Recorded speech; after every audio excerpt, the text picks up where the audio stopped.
Auzubillahi minasyaitonirrajim. Bismillahirrahmanirrahim. Assalamualaikum warahmatullahi wabarakatuh. Alhamdulillah, alhamdulillahi rabbil alamin. Wassalatu wassalamu ala asrafil anbiya'i wal mursalin Muhammadin wa ala alihi wa ashabihi ajmain amma ba'd. Segala puji bagi Yang Maha Kuasa, Tuhan seluruh alam. Semoga salawat dan keselamatan tercurahkan selalu kepada Nabi dan Rasul termulia Muhammad Sallallahu Alaihi Wasallam beserta keluarga dan sahabat-sahabatnya. Amin, amin ya rabbal alamin. Yang terhormat Al-Ustadz Ahmad Al-Hayyi, Bapak Ibu serta teman-teman peserta kajian hari ini.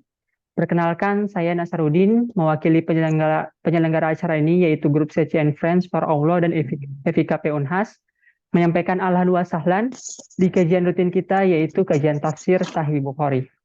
Di mana pada hari ini kita sudah memasuki pertemuan yang ke-20 dan kita masuk pada hadis nomor 39.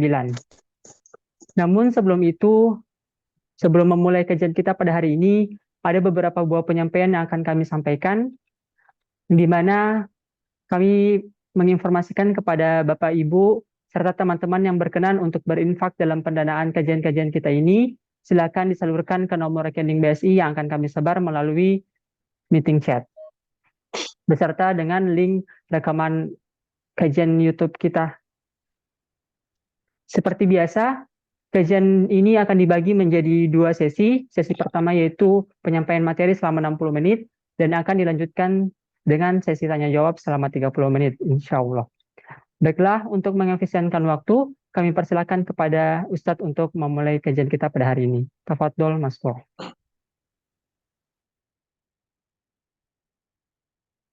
Bismillahirrahmanirrahim. Assalamualaikum warahmatullahi wabarakatuh.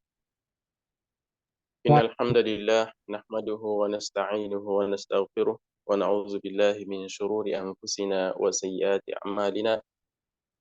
May yahdihillahu fala mudilla lahu wa may yudlil fala hadiya lahu. Asyhadu an la ilaha illallah wahdahu la syarika lahu wa asyhadu anna Muhammadan 'abduhu wa rasuluh. Allahumma salli ala nabiyyina Muhammadin wa ala alihi wa ashabihi wa man tabi'ahum bi ihsanin ila yaumiddin, amma ba'd. Alhamdulillah, puji syukur hadrat Allah Subhanahu wa taala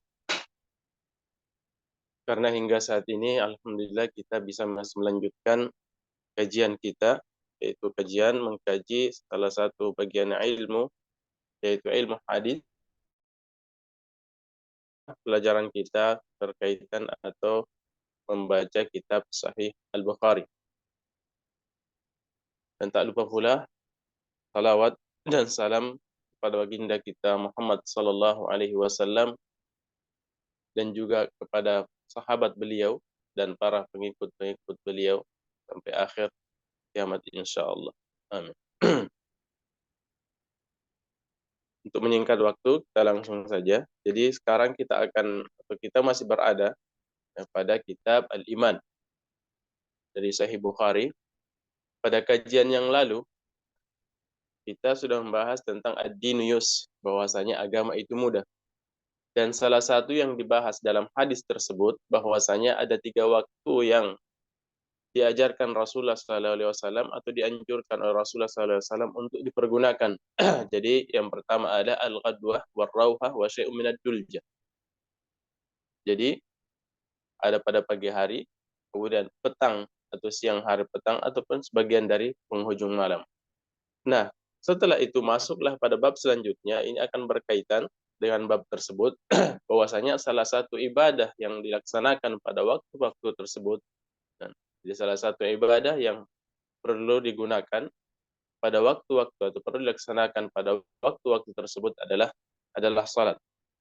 Nah, sehingga dari situlah Imam Bukhari rahimahullah ta'ala menjadikan atau membuat bab setelah bab tersebut, yaitu tentang bab as-salatu minal iman. Nah, inilah yang akan kita bahas pada pertemuan kali ini. Ini adalah bab yang ke-30 dari Kitabul Iman. Jadi bab as-salatu minal iman. Wa qaulullahi ta'ala, wa ma kana Allah liyudhi'a imanakum, yakni salatakum 'indal bait. Jadi adalah babnya. Jadi kita sebelumnya seperti biasa kita baca dulu. Silahkan siapa yang ingin baca. Ya, baik Ustaz. Oh, mungkin saya bisa baca Ustaz. Bismillahirrahmanirrahim. Haddatsana Amr bin Khalid qala haddatsana Zuhairun qala haddatsana Abu Ishaq Al-Bara ibni Azibin anna Nabiyya sallallahu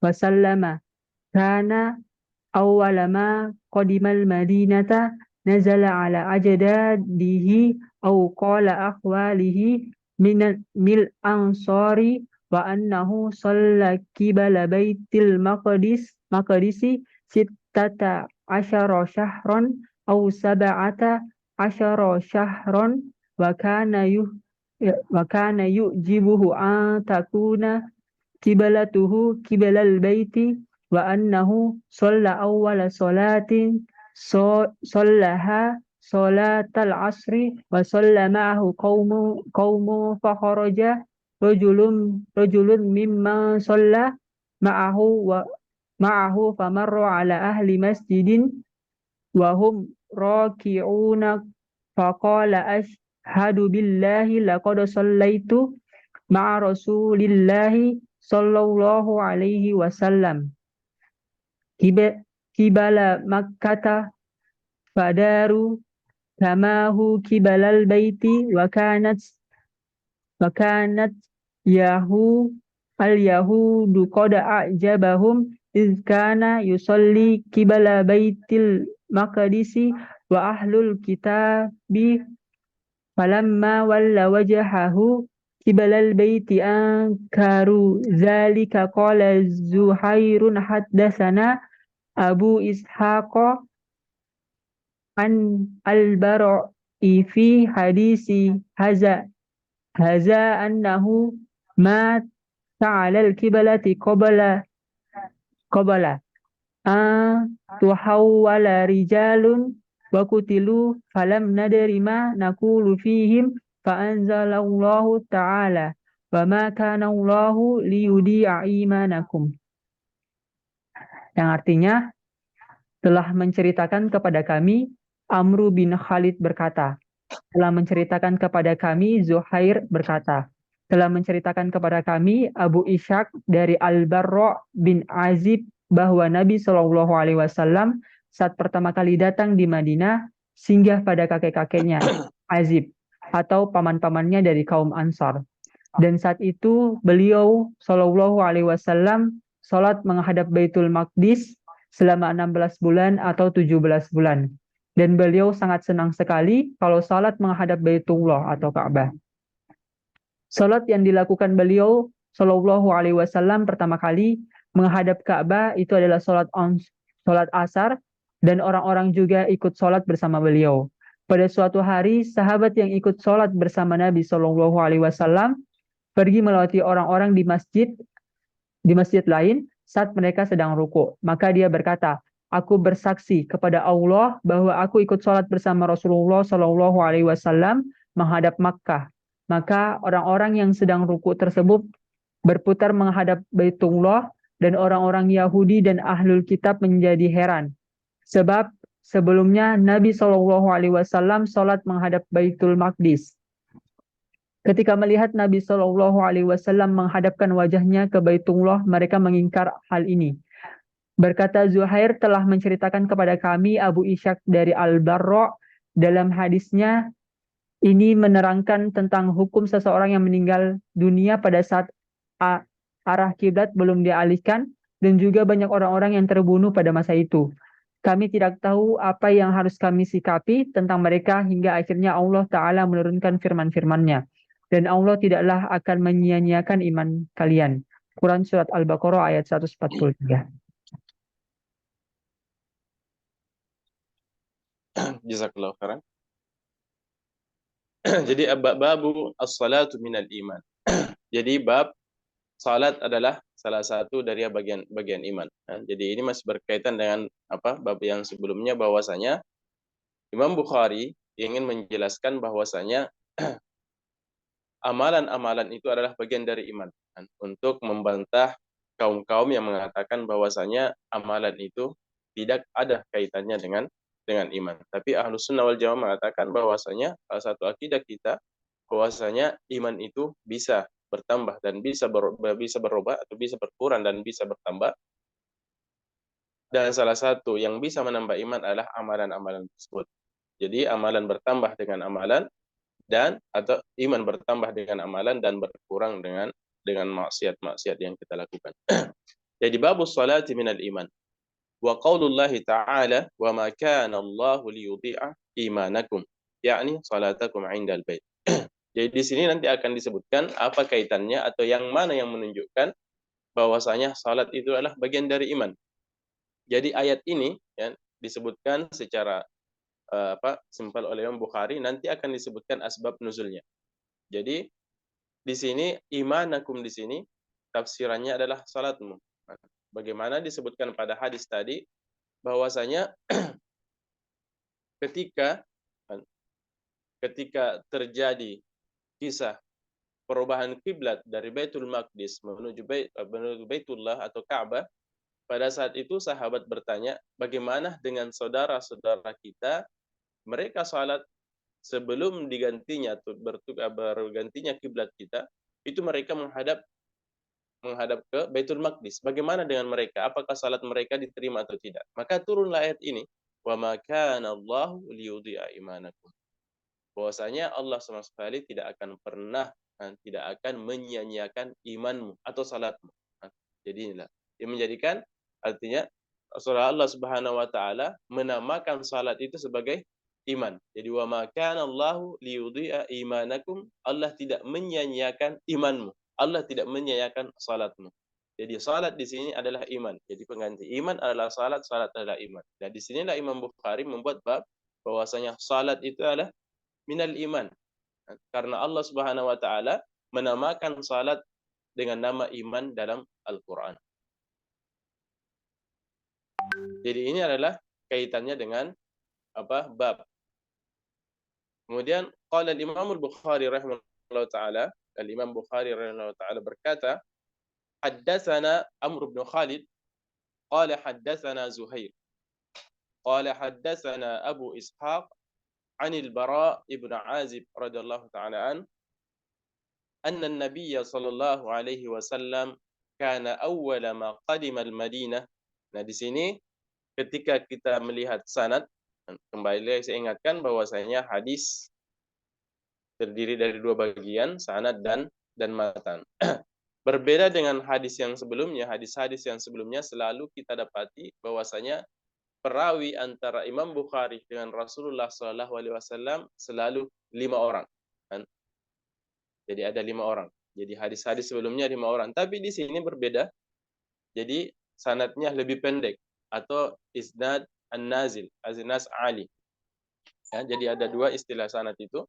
Ada istilahnya sanad ali dan ada sanad nazil. Jadi ada sanad yang pendek di mana perawi antara beliau atau Imam Bukhari sampai ke Rasulullah itu sedikit saja, dan ada juga nazil artinya lebih banyak.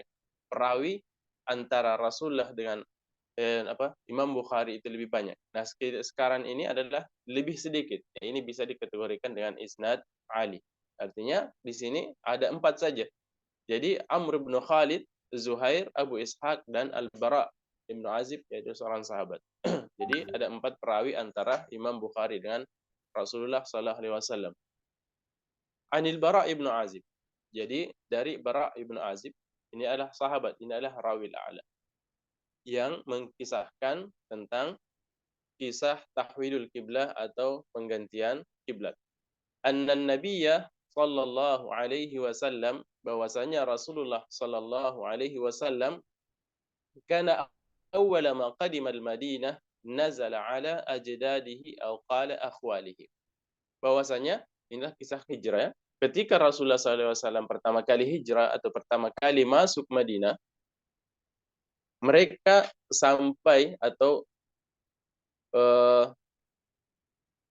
tidak langsung ke tempat yang lain ya, langsung menuju siapa? Jadi Rasulullah langsung menuju kepada ajdadihi, kakek-kakeknya.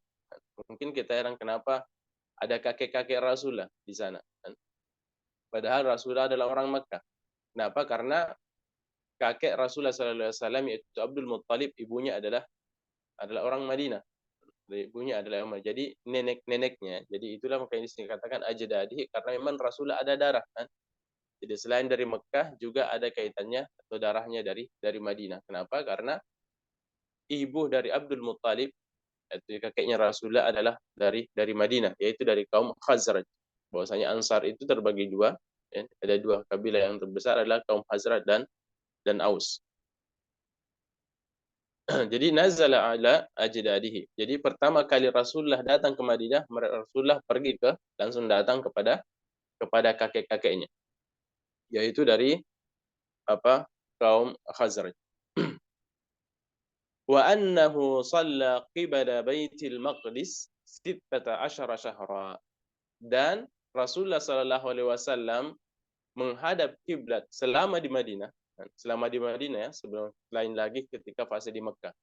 Selama di Madinah Rasulullah sallallahu alaihi wasallam itu beliau salat menghadap Baitul Maqdis selama 16 syahra, selama 16 bulan atau 17 syahran ataukah 17 bulan. Nanti kita akan sebutkan kenapa ada perbedaan antara 17 syahran dan 17. Kita baca dulu. Wa kana yu'jibuhu an takuna qiblatuhu qiblal bait. Dan Rasulullah sangat-sangat mengharapkan sekali untuk menjadikan Baitullah itu, Ka'bah itu sebagai kiblatnya. Nah, jadi Rasulullah selalu menghadap Baitul Maqdis, tapi harapannya adalah menghadap Baitullah itu Ka'bah. Wa annahu shalla awwala salatin shallaha salatal 'asr. Dan salat yang pertama kali yang dilaksanakan Rasulullah SAW bersama sahabatnya pada saat itu adalah salat asar. Jadi pertama kali setelah bergantinya kiblat yang dilaksanakan Rasulullah pada saat itu adalah salat asar. Wa shalla ma'ahu qaumun. Dan orang-orang pun pada saat itu para sahabat salat bersama Rasulullah SAW. Fa kharaja rajulun mimman shalla ma'ahu. Nah, setelah salat salah seorang dari mereka dari sahabat itu setelah salat kharaj, itu pulang kan, keluar dari masjid tersebut. Famarra ala ahli masjidin wa hum raki'un. Tiba-tiba seorang sahabat tersebut melalui salah satu masjid yang ada di Madinah. Kan. Ini menunjukkan bahwasanya kisah ini bukan pada Masjid Quba, karena nanti ada kisah yang lain. Nah, di sini ada salat asar, nanti ada kisah yang lain adalah salat fajar, salat subuh.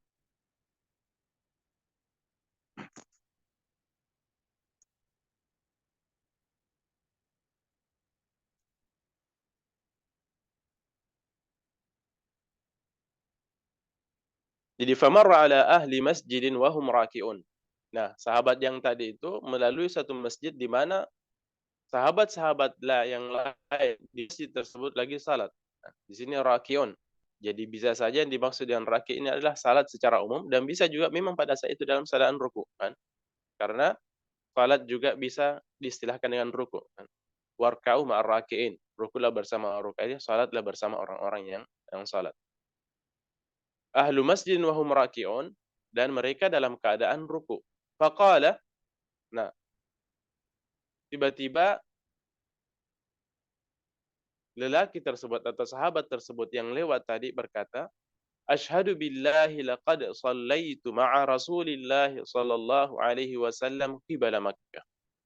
Saya bersaksi, bersumpah demi Allah Subhanahu wa taala bahwasanya tadi saya salat bersama Rasulullah sallallahu alaihi wasallam dan beliau atau kami menghadap Ka'bah. Fadaru kama hum qibalal bait. Nah, pada saat itu ketika mendengar kata tersebut, persaksian tersebut, seketika itu para sahabat yang salat pada saat itu langsung berputar. Bayangkan, berputar bukan berpaling ya. Ini berputar. Jadi memang karena ini berlawanan arah kan. Jadi Ka'bah ke sini, Baitul Maqdis ke sini. Nah, bayangkan pada saat itu bagaimana keadaan tersebut. Imam berada di sini depan dan tiba-tiba kan, ada perintah untuk beralih ke arah yang lain di mana arah tersebut berlawanan kan, secara total. satu ke sana. Jadi fadaru kan. Jadi pada situ berputar. Bayangkan dari belakang imam jadi depan, jadi yang di belakang tadi beralih ke sini. Jadi berputar sebenarnya. Jadi bukan hanya sekedar berpaling seperti ini, tidak, tapi memang fadaru berputar. Jadi bayangkan. Ya, nanti ada hukum-hukum tertentu nanti akan berkaitan dengan itu. Jadi fadaru kamahum, tiba-tiba mereka berputar. Jadi yang imam tadi berputar menjadi ke sana, dan yang makmum berada di belakang. Jadi ada banyak gerakan. Wa kanatil yahudu qad a'jabahum idh kana yusalli qibala Baitul Maqdis. Jadi memang para orang-orang orang-orang Yahudi karena kiblatnya yang Baitul Maqdis, mereka sangat senang. Kenapa? Karena Rasulullah mengikuti kiblat mereka. Jadi mereka sangat bangga bahwasanya Muhammad itu ikut dengan kiblat kita. Wa ahlul kitab, begitu ya dengan orang-orang Nasara. Jadi ahlul kitab di masa Nasara karena sudah disebutkan sebelumnya adalah Yahud. Falamma walla wajhahu qibala al-bait. Nah, ketika ada perintah kepada Rasulullah untuk menghadap Ka'bah, angkaru zalik. Pada saat itu mereka mengingkari itu. Artinya mereka tidak setuju dengan pergantian kiblat tersebut. Qala Zuhairun, ini hadis lain lagi. Qala Zuhairun, jadi sanad yang lain. Jadi ini juga masih sanad yang di atas ya. Jadi sambungan haddatsana Amr bin Khalid, haddatsana Zuhair. Jadi langsung disingkat qala Zuhairun, haddatsana Abu Ishaq anil Bara fi hadithihi hadza. Jadi juga Zuhair mengatakan bahwasanya menambahkan kisah yang lain yang tidak disebutkan pada sanad yang tadi, pada hadis yang tadi, annahu mata 'ala al-qiblati qabla an tuhawwala rijalun wa qutilu. Bahwasanya ada beberapa orang saudara-saudara kita meninggal atau mati atau gugur atau dibunuh sebelum terjadinya atau turunnya perintah untuk mengganti kiblat, itu sudah banyak yang mati kan. Falam nadri ma naqulu fihim, dan kami tidak tahu apa yang kami harus katakan kepada mereka. Artinya mempertanyakan bagaimana dengan salat mereka. Bagaimana dengan salat yang telah mereka laksanakan, yang pada saat itu mengarah ke Baitul Maqdis. Bagaimana dengan amalan tersebut? Fa anzalallahu ta'ala, maka turunlah qauluhu ta'ala, wa ma kana Allahu liyudhi'a imanakum. Maka turunlah ayat wa ma kana Allahu liyudhi'a. Ini adalah penggalan dari ayat tentang yang disebutkan atau dalam Al-Qur'an pada surah Al-Baqarah dalam juz 2, panjang ayatnya. Mulai dari sayaqulu sufaha'u minan nasi ma wallahum an qiblatihim allati kanu 'alaiha qul lillahil masyriq wal maghrib yahdi man yasha'u ila siratin mustaqim wa kadzalika ja'alnakum ummatan wasatan litakunu syuhada'a 'alan nasi wa yakuna ar-rasulu 'alaikum shahida wa ma ja'alna al-qiblata allati kunta 'alaiha illa lina'lama man yattabi'ur rasula mimman yanqalibu 'ala aqibaihi wa in kanat lakabiratan illa 'ala alladhina hadallahu wa ma kana Allahu liyudhi'a imanakum innallaha bin-nasi laraufur rahim. Terus kan. Jadi tentang kisah pertukaran kiblat itu disebutkan dalam Al-Qur'an, itu ada beberapa ayat. Kemudian selanjutnya qad nara taqalluba wajhika fis sama'i falanuwalliyannaka qiblatan tardaha sampai akhir ayat wa mallahu bighafilin amma ta'malun. Nah, sekarang kita coba lihat satu hadis tersebut, kita mulai telaah kata per kata, dan ada hukum apa saja yang bisa kita ambil dari hadis tersebut. Di sini.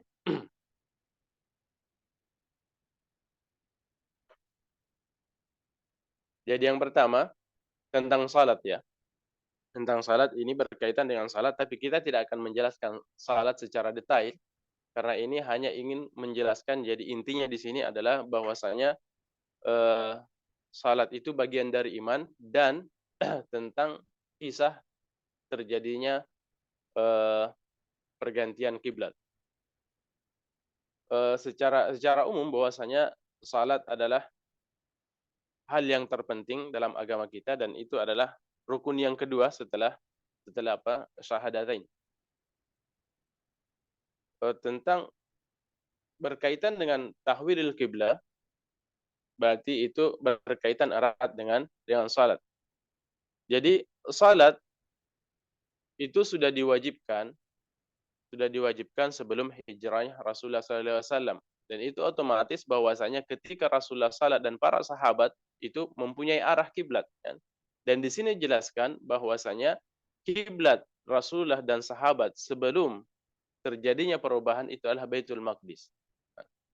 Nah, kapan diwajibkannya salat? Jadi salat sudah kita tahu bahwasanya disepakati bahwasanya untuk salat 5 waktu yang khamsu salawat itu diwajibkan pada Lailatul Mi'raj. Jadi Isra dan Mi'raj itu diambil langsung oleh oleh Rasulullah SAW itu langsung tanpa perantara antara Rasulullah dengan Allah Subhanahu wa taala. Jadi menerima langsung kewajiban salat tersebut. Ini menunjukkan bahwasanya salat itu benar-benar dalam Islam itu sangat penting, kan? Jadi kedudukannya benar-benar sangat penting dan itu menjadi salah satu ibadah yang paling pertama, diperiksa di hari kemudian yaumul hisab adalah salat. Jadi sebelum hijrah Rasulullah SAW dan para sahabatnya sudah diperintahkan untuk melaksanakan salat, yaitu sekitar eh,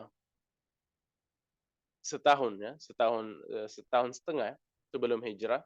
Jadi kisah tentang Isra wal Mi'raj yaitu setahun setengah sebelum hijrah.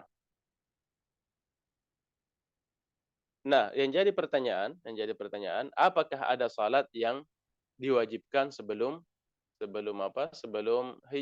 Isra Mi'raj? Nah, di sini ada ulama yang mengatakan bahwasanya salat yang diperintahkan pada saat itu hanyalah qiyamul lail saja, kan? Hanya qiyamul lail, yaitu dalam ayat bagaimana Allah Subhanahu wa taala memerintahkan Rasulullah sallallahu alaihi wasallam, ya ayyuhal muzammil qumil laila, bahwa laksanakanlah salat pada waktu malam. Meskipun ulama ikhtilaf di sini bahwasanya yang diperintahkan di sini yang wajib di sini hanya Rasulullah sallallahu alaihi wasallam. Ada juga yang mengatakan bahwasanya salat sebelum turunnya 5 waktu itu hanya di penghujung malam dan hanya di awal malam dan awal hari, kan? Jadi tarafil lail wa tarafain nahar. Jadi wa aqimis salata tarafain nahar. Jadi penghujung siang. Jadi satu di awal hari dan satu di ujung hari. Jadi wasabbih bihamdi rabbika qabla tulu'isy syamsi wa qabla ghurubiha. Jadi ini menunjukkan, ini ulama mengatakan bahwasanya adalah hanya 2 saja. Ada yang mengatakan qiyamul lail saja, ada yang mengatakan penghujung malam dan penghujung awal hari dan penghujung hari. Jadi itu saja. Nah, adapun bagaimana bentuk salat pada saat itu? Dan karena kita tahu bahwasanya Isra Mi'raj itu atau penerimaan salat 5 waktu itu adalah setahun setengah sebelum hijrah. Jadi bagaimana bentuk salat pada saat sebelum itu? Berapa rakaat? Jadi di sini ada 2 rakaat saja. Sebagaimana dalam hadis Aisyah radhiyallahu taala anha dikatakan furidatis shalah rakaatain, bahwasanya salat itu diwajibkan pada saat itu hanya 2 rakaat saja. 2 rakaat saja. Uqirrat fis safar. Jadi summa ba'dal hijrah uqirrat fis safar. Kemudian setelah hijrah barulah dijadikan 2 rakaat itu kan fis safar. Dijadikan pada waktu musafir. Ya ini al-qasr ya. Jadi asar, duhur itu jadikan 2 rakaat. Wazidat fil hadr rak'atan. Kemudian pada waktu hadar artinya mukim itu ditambahlah 2 rakaat. Jadi menjadi 4 rakaat. Wa turikat salatus safar 'alal ula. Kemudian rakaatain itu dijadikan pada safar. Jadi kapan 4 rakaat? Kapan perubahan? Menjadi 4 rakaat di sini sebutkan ba'dal hijrah, bahwasanya setelah hijrah. Jadi sebelum hijrah, setelah Isra Mi'raj pun itu masih 2 rakaat. Kapan berubah seperti yang kita laksanakan sekarang? Itu setelah hijrah. Jadi memang ahkam salat. Jadi ketika Rasulullah SAW menerima tentang hukum salat itu tidak langsung Allah berikan hukumnya semua, tidak. Bahkan azan dan yang lain, apa yang kita baca itu itu hukumnya turun tidak langsung secara apa keseluruhan, tidak, tapi ada tadarruj, jadi sedikit demi sedikit. Jadi nanti setelah Allah memberikan 5 waktu itu, pada waktu fajarnya turunlah Jibril, kan, mulai mengajarkan tentang waktunya saja, kan. Pada itu mengajarkan tentang waktu salat. Ya, jadi dikisahkan bahwasanya pada hari pertama Jibril turun mengajarkan waktu, kan, mulai dari zuhur, asar, kemudian maghrib, isya, dan fajar itu datang pada awal waktunya. Jadi Jibril mengajarkan Rasulullah salat. Kemudian hari yang kedua datang pada akhir waktunya. Nah, kemudian Jibril mengatakan bahwasanya di antara dua waktu ini adalah salat. Artinya boleh saja dilaksanakan salat tersebut baik itu dari awal, pertengahan, ataukah di akhir waktunya. Kemudian itu tentang kewajiban salat. Kemudian di sini dikatakan bahwasanya anna Nabi sallallahu alaihi wasallam kana awwala ma qadima al-Madinata nazala ala ajdadihi. Jadi pertama kali Rasulullah sampai ke Madinah, beliau itu sampai kepada kakeknya. Ini juga mengisyaratkan salah satu faedah yang bisa diambil dari sini bahwasanya ketika kita datang ke suatu tempat atau berkunjung pada suatu tempat, maka yang paling pertama kita datangi adalah keluarga kita. Pertama kali yang kita datangi adalah keluarga atau orang dekat kita. Kalau tidak ada keluarga, berarti sahabat yang lain atau sahabat-sahabat kita atau kenalan kita. Ini adalah salah satu sunnah yang kita harus mesti ikuti. Jadi jangan ke tempat lain. Jadi ketika kita masuk pada suatu kampung atau suatu tempat, yang pertama kali yang harus dikunjungi adalah yang mesti dikunjungi atau disunnahkan untuk dikunjungi adalah keluarga terdekat kita. Jadi wa anna shalla qibala Baitul Maqdis 16 syahran. Dan kemudian Rasulullah sallallahu alaihi wasallam kan salat setelah sampainya di Madinah, itu salatnya lama 17 kan. Itu 17 bulan ataukah 16 bulan. Kan? Jadi ada dua. Jadi ragu. Jadi bagaimana kita menghadapi ini atau menggabung dua atau menyatukan dua perkataan ini, bisa kita mengatakan karena Rasulullah masuk kan, karena hijrah itu Rasulullah masuk Madinah itu pada Rabiul Awal, Syahrul Rabiul Awal. Jadi tahwilul kiblah itu pada Rajab. Jadi Rabiul Awal sampai Rabiul Awal berarti 13 kan. Jadi Rabiul Awal bukan dari awal bulan kan. Kemudian Rajab juga pertengahan. Jadi yang mengatakan bahwasanya Rabiul Awal meskipun ini hanya berapa hari dihitung 1 bulan, dan juga Rajab meskipun hanya setengah bulan saya dihitung 1 bulan, maka itu 17. Nah, ada pun yang mengatakan bahwasanya Rabiul Awal karena tidak sempurna sebulan dan Rajab tidak sempurna sebulan, kita gabung saja menjadi satu, maka itu sitata asyar syahran. Jadi itu salah satu bentuk taujih kan. Kenapa ada rawi ragu apakah 16 bulan ataukah 17 bulan? Karena imma kita Rabiul awal masuknya itu atau kemudian Rajab itu dijadukan masing-masing dijadikan 1 bulan ini 1 bulan, atau kita gabung keduanya dengan hitungan hari disempurnakan 29 atau 30 hari menjadi 1 bulan, maka itu berarti 16 bulan. Dan itu terjadi pada pada bulan Rajab. Jadi tahwilul qiblah terjadi pada bulan Rajab. Ini adalah perkataan jumhur. Meskipun ada pendapat yang lain bahwasanya terjadi pada bulan yang lain. Karena hitungannya bahwasanya setelah hijrah. Karena hijrah adalah Rabiul Awal, dihitung dari situ 16 bulan atau 17 bulan, maka itu jatuh pada bulan Rajab. Kemudian salatul asr. Kan? Jadi pada salat asar. Ya, di riwayat yang lain, jadi ini kisah, jadi ada 2 kisah ya. Jadi di sini kisah ini yang hadis Al-Bara' Ibnu Azib ini adalah kisahnya pada salat asar. Jadi setelah Rasulullah sallallahu alaihi wasallam bersama sahabat salat asar, setelah melaksanakan salat asar, keluarlah salah satu sahabat kan, menuju rumahnya, tiba-tiba melewati suatu kaum yang sedang salat, dan salat asar juga, bukan salat yang lain, salat asar juga, dan mereka melihat para sahabat tersebut sedang salat dan mengatakan bahwasanya dan memberitakan bahwasanya saya telah salat bersama Rasulullah SAW, itu salat asar, dan pada saat itu kami menghadap kiblat.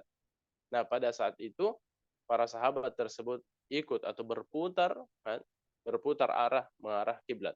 Nah, riwayat yang lain, jadi riwayatnya Ibnu Umar, ya ini tentang kisah eh, Masjid Quba. Ya. Karena kisah ini, kisah Al-Bara ini adalah yang disebut dengan sekarang dengan dikenal dengan Masjid Qiblatain. Adapun kisah yang satu lagi itu salat fajar, salat subuh. Yaitu kisahnya hadis Ibnu Umar radhiyallahu taala anhu. Jadi tidak ada perbedaan ya, tidak ada perbedaan antara dua hadis tersebut. Jadi ini kita katakan bahwasanya ada dua kisah, terjadi dua kisah. Karena kabar belum sampai ke Kuba, karena Kuba jauh dari Madinah, agak jauh dari Madinah, sehingga itu sampai pada hari yang kedua. Nah, jadi pada saat itu para sahabat yang ada di sana masih salat menghadap Baitul Maqdis. Nanti sampai kepada ahlu Kuba itu pada salat subuh. Karena di Madinah, ya, di Madinah itu ada banyak masjid, bukan satu masjid saja. Jadi memang pada saat itu azan itu pada masjid Rasulullah. Jadi Bilal itu azan, dan semua masjid-masjid kecil yang ada di Madinah disebutkan bahwasanya ada 9 masjid di Madinah termasuk Masjid Rasulullah SAW. Di antaranya masjid tersebut adalah Masjid Bani Salamah. Masjid Bani Salamah, dan ini yang disebut dengan Masjid Al-Qiblatain. Jadi ini salah satu yang ikut salat, kan, atau ikut waktu salat ketika mendengar Bilal azan. Jadi ketika Bilal azan, para masjid-masjid yang ada di Madinah itu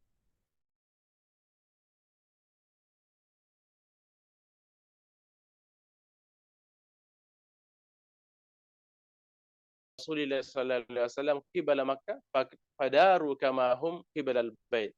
Wa kanat al-yahudu qad a'jabahum idh kana yusalli qibala Baitul Maqdis wa ahlul kitab. Falamma walla wajhahu qibala ankaru zalik.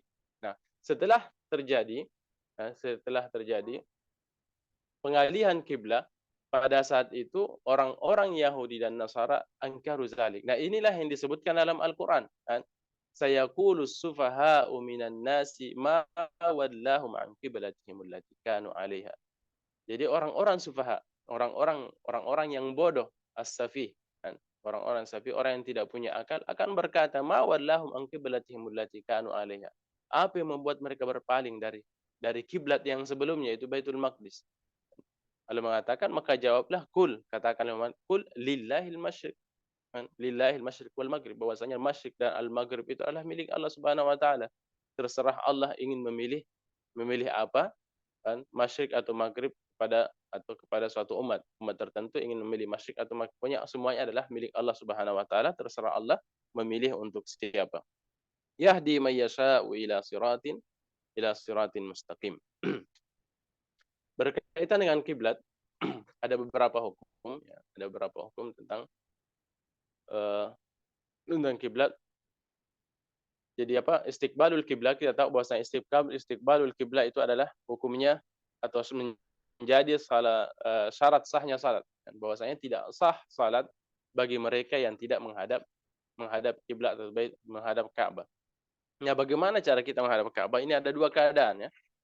Ada dua keadaan, istiqbalul kiblat itu ada dua keadaan. Yang pertama, keadaan orang yang melihat Ka'bah, dan yang kedua adalah orang yang tidak melihat Ka'bah, seperti kita ini. Orang yang melihat Ka'bah atau orang yang berada dalam Masjidil Haram, maka istiqbalul kiblatnya itu adalah harus ainnya, kan? Harus betul-betul menghadap Ka'bahnya, kan? Menghadap Ka'bah. Tidak sah salatnya ketika ia melihat Ka'bah dan menghadap arahnya saja, tidak. Nah, sedangkan yang kedua adalah seperti kita ini yang tidak melihat Ka'bah. Kita tidak dituntut untuk mengharap ain, akan tetapi ittijah, syatr, kan?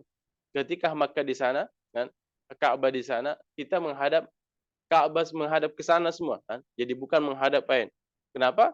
Makanya masjid-masjid yang lebih besar dari Ka'bah itu tetap safnya lurus, kan?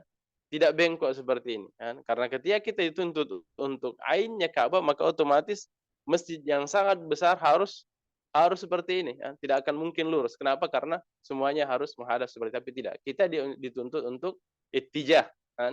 Ketika Ka'bah berada di timur, maka orang menghadap ke timur. Ketika umpamanya berada di sana bagian barat, berarti kita menghadap ke barat. Itu ittijah. Jadi yang dituntut yang tidak melihat Ka'bah, maka yang dituntut adalah arahnya, bukan Ka'bahnya. Jadi itu tentang istiqbal kiblat. Jadi istiqbalul kiblat itu adalah turunnya ayat yang mengatakan fawalli wajhaka syatral masjidil haram wa haitsu ma kuntum fawallu wujuhakum syatrah. Pada saat itu wajib hukumnya untuk menghadap Ka'bah, menghadap ittijah atau syatrul Masjidil Haram. Tidak sah salatnya seorang ketika dia menghadap yang lain, kecuali dia sakit atau khauf kan. Jadi ada beberapa keadaan orang bisa saja tidak menghadap Ka'bah, menghadap kiblat Baitullah. Yang pertama lah ketika sakit kan, karena la yukallifullahu nafsan illa wus'aha. Yang kedua adalah ketika juga khauf kan. Misalnya dalam perang orang bisa saja menghadap ke arah lain atau menghadap ke musuh untuk menjaga keadaan. Atau ke dalam safar. Dalam safar juga kita pada saat itu boleh saja tidak menghadap Ka'bah. Apalagi salat sunat, boleh saja menghadap kemana saja. Kemudian yang keadaan selanjutnya adalah ketika kita tidak tahu. Ketika kita tidak tahu arah kiblat, maka pada saat itu kita berijtihad kan, berusaha untuk tahu dulu kan. Kalau orang Indonesia biasanya mengikuti arah matahari kan. Kita mengikuti ijtihad tersebut kan, mengikuti ijtihad. Setelah kita berusaha dan tidak tahu arah yang pasti, maka pada saat itu kan wahai sumakun walujung syatra, ketika itu adalah bagi mereka yang tahu. Nah, ketika kita tidak tahu maka menghadap kemana saja. Fa'aina matwalu fasam wajhullah, kemana saja kau menghadap maka di sanalah ada Allah. Jadi, nah nanti ini juga menjadi ini setelah kita tahu ketika kita sementara salat tiba-tiba ada yang memberitahu bahwasanya kiblat itu arah ke sini kan. Maka pada situ kita mengarah ke arah yang benar tanpa harus membatalkan salat kita. Jadi ini menjadi faedah juga bahwasanya hukum-hukum kan, yang kita tidak tahu, suatu hal yang salah yang kita lakukan dan kita tidak tahu pada saat itu tidak menjadi Allah tidak akan mengazab kita, Allah tidak akan menyalahkan kita dengan kesalahan tersebut selama kita tidak tahu dan pernah sudah berijtihad untuk tahu.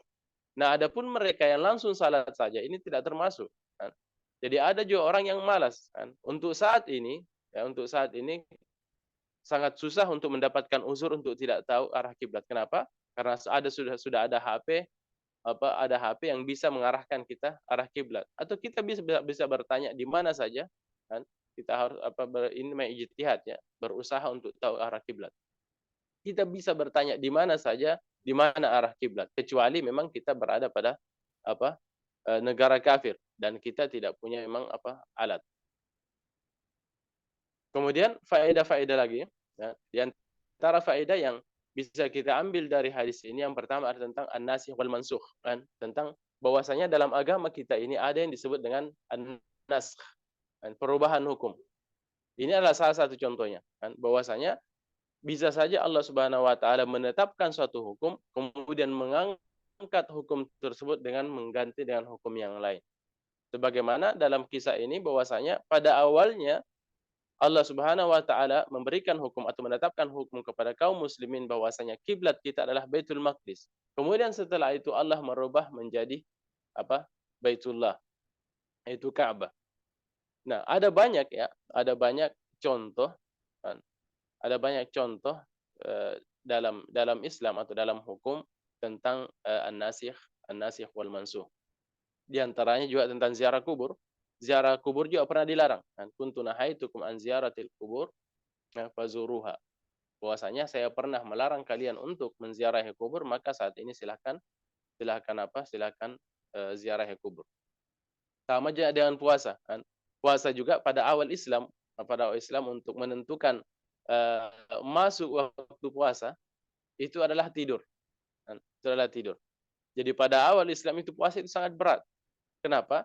Karena ketika kita berpuasa kemudian berbuka puasa ketika kita tidur, terbangun pada saat itu harus langsung melanjutkan puasa. Itu pada awal Islam sampai turunlah tentang ayat bahwasanya uhilla lakum lailatus syiyam itu, hingga akhir ayat mengatakan bahwasanya penentuan waktu sahur itu adalah ketika kita melihat benang-benang putih itu, tentang fajar. Tentang nikah juga, nikah mut'ah kan. Nikah mut'ah juga itu pernah dalam Islam pernah dihalalkan. Kemudian diharamkan sampai akhir zaman. Jadi ada istilah an-nasikh wal mansukh dalam Islam. Jadi manansakh min ayatin aw nunsiha na'ti bi khairin aw misliha. Jadi tidaklah kami mengganti suatu hukum dalam Islam kecuali kami dalam agama ini kecuali kami akan menggantinya dengan hal yang sama ataukah yang lebih baik dari hukum tersebut. Jadi di sini Allah Subhanahu wa taala mengabarkan bahwasanya Allah Subhanahu wa taala ketika mengganti suatu hukum itu diganti dengan yang sama kedudukannya atau rata, baik dengan yang baik atau diganti dengan yang lebih baik. Nah, ini salah satu contohnya. Katakan bahwasanya arah kiblat kita diganti dari khairim minha. Nah, jadi dari Baitul Maqdis diganti menjadi Baitullah karena Baitullah lebih afdal dibanding Baitul Maqdis. Salat pun di dalamnya itu lebih afdal dibanding Baitul Maqdis. Jadi itu tentang an-nasikh wal mansukh. Kemudian di antara faedah juga yang bisa kita ambil dari hadis ini bahwasanya seorang boleh saja atau harus menerima suatu berita dari satu orang saja. Jadi khabar wahid dalam istilahnya dalam ilmu hadis bahwasanya khabar wahid itu bisa diterima. Bahwasanya hadis dari jalur satu saja, dari jalur satu orang itu diterima. Salah satu contohnya adalah ini bahwasanya yang memberitakan tentang pengalihan kiblat itu satu orang. Jadi hanya satu orang saja yang memberitakan bahwasanya arah kiblat itu sudah berubah dan para sahabat yang ada di masjid itu langsung menerima. Jadi ini menunjukkan bahwasanya syahadatul rajulun wahid itu bisa diterima. Makanya juga dalam penentuan awal bulan Ramadan atau juga penentuan akhir atau awal Syawal itu juga bisa diterima dari satu orang. Ketika ada satu orang mengatakan bahwasanya saya sudah menyaksikan hilal, maka pada saat itu dianjurkan atau diharuskan kepada yang umat muslimin untuk berpuasa atau mengakhiri puasanya. Jadi dalilun ala qabuli khabaril wahid ghairu minal hadis. Jadi tentang khabar wahid itu bisa diterima. Jadi khabar satu orang itu bisa diterima. Kemudian faedahnya juga fihi dalilun ala jawasil ijtihad fil qiblah. Jadi ini juga bahwasanya boleh saja seorang berijtihad. Ini sudah kita sebutkan tadi bahwasanya seorang bisa saja berijtihad untuk mencari arah kiblat. Jadi ketika kita tidak tahu arah kiblat, maka kita harus berijtihad. Ketika salah, maka itu Allah tidak akan menyalahkan kita. Tapi ketika setelah itu dalam salat kita tahu, maka pada saat itu kita harus merubah ke arah yang benar. Kemudian salah satu faedahnya juga anna mahabbatal insan al-intiqal min ta'atin ila akmal. Bahwasanya orang bisa saja berharap. Jadi orang bisa saja mengharapkan sesuatu yang lebih afdal. Sebagaimana Rasulullah SAW Rasulullah SAW ketika salat sebelum dipindahkannya kiblat itu salatnya mengarah Baitul Maqdis. Nah, pada saat itu selama beliau menghadap Baitul Maqdis itu harapannya selalu ingin menghadap Ka'bah. Jadi selalu ada harapan. Ini menunjukkan bahwasanya orang bisa saja mengharap hal yang lebih baik. Jadi meskipun ada yang baik, kita boleh saja mengharap hal-hal yang lebih baik. Nah, ini problema ini sebenarnya itu hanya terjadi di Madinah saja. Kenapa? Karena ketika di Mekah itu Rasulullah bisa saja menghadap Ka'bah. Kenapa? Jadi Rasulullah ketika salat itu menjadikan Ka'bah antara Baitul Maqdis kan. Jadi umpamanya Baitul Maqdis berada di arah sana, itu Rasulullah salat di belakang Ka'bah. Jadi menjadikan Ka'bah antara Baitul Maqdis dengan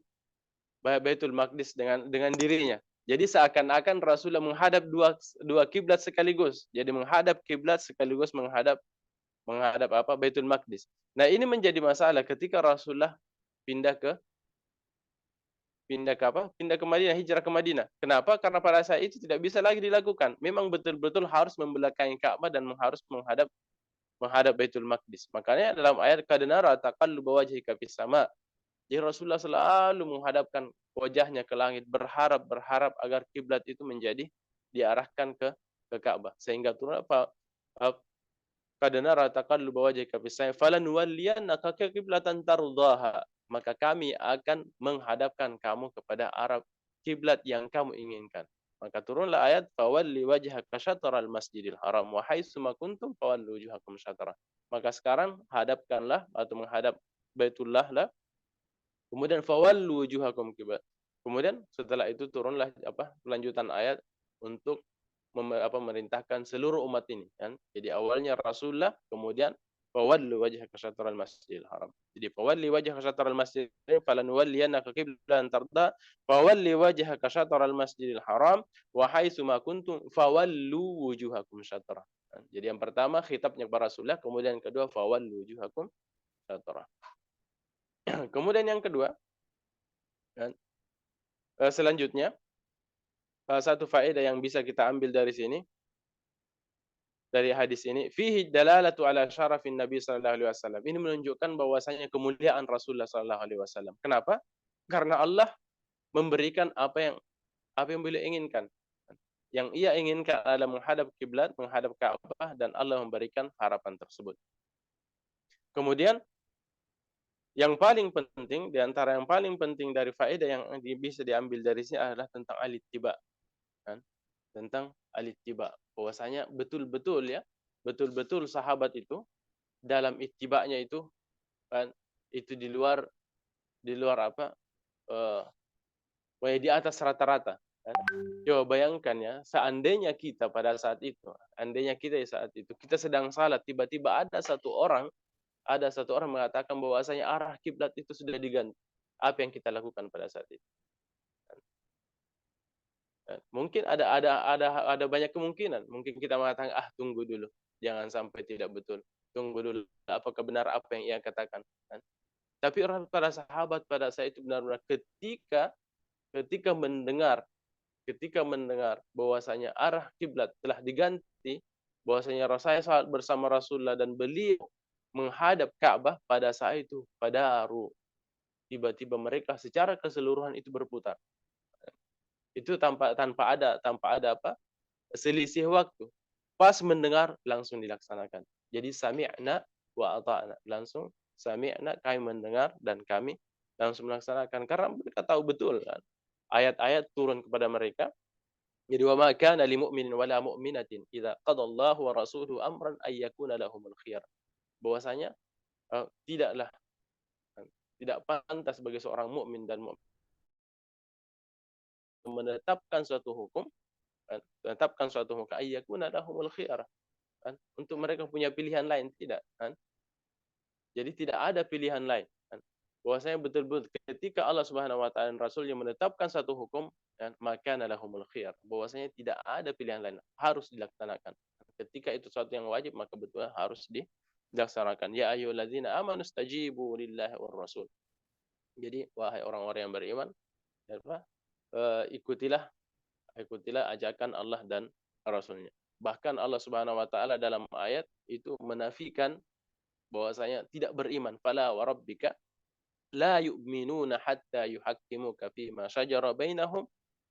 Bahwasanya demi Tuhan, bahwasanya tidaklah beriman hatta yuhaqqimuka fi ma syajara bainahum tsumma la yajidu fi anfusihim harajan mimma qadaita wa yusallimu taslima. Bahwasanya tidaklah beriman di antara kalian sampai betul-betul bisa menerima apa yang Rasulullah sallallahu alaihi wasallam. Ketika Rasulullah mengatakan putih, kan kamu harus mengatakan putih. Ketika kamu mengatakan hal yang lain, pada saat itu Allah mengatakan fala wa rabbika la yu'min. Bahwasanya pada saat itu kamu itu belum dianggap sebagai orang yang benar-benar beriman. Dan ada banyak ayat-ayatnya, ada banyak ayat yang yang mengancam kita untuk